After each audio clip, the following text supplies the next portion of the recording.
countries already on the way here, though our first stop when we left Delhi was indeed in New York, so we could go and pay tribute at the 9/11 memorial and convey, if you like, our strong solidarity with victims of terrorism everywhere, since 9/11 accounted for people from so many different nationalities.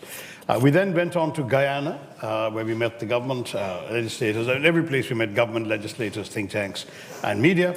We went on from Guyana to Panama, from Panama to Colombia, from Colombia to Brazil, and here we are now with all of you.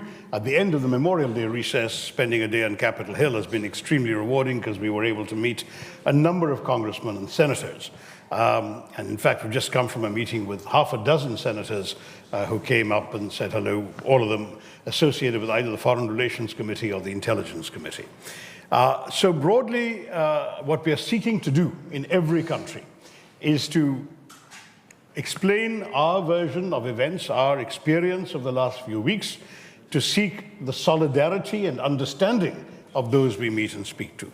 And I'm very pleased to say that so far, our batting average is over 100. In other words, every single person we have met so far has immediately not only condemned resolutely the terrorist attack upon India and expressed their outrage and their sympathy, but they have also explicitly endorsed India's right to defend itself against terrorism. And this kind of understanding has been most welcome.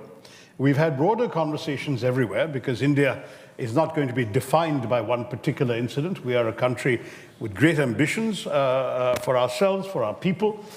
We are focused on our economic development, on our growth.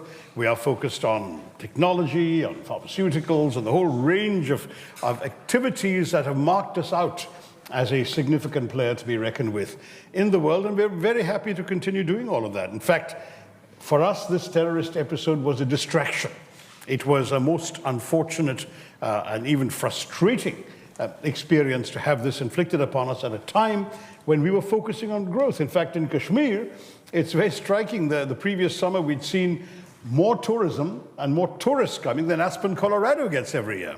And in the course of this year, the first few months of this year, there'd been a 100% increase on the corresponding months of last year. So Kashmir was booming. Ordinary Kashmiris are benefiting from vast numbers of tourists coming in, putting money into their hands and their pockets. It was a lovely time. And here's this innocent group of holidays, tourists on a dappled meadow in Kashmir, being murdered in cold blood by people coming and asking their religion.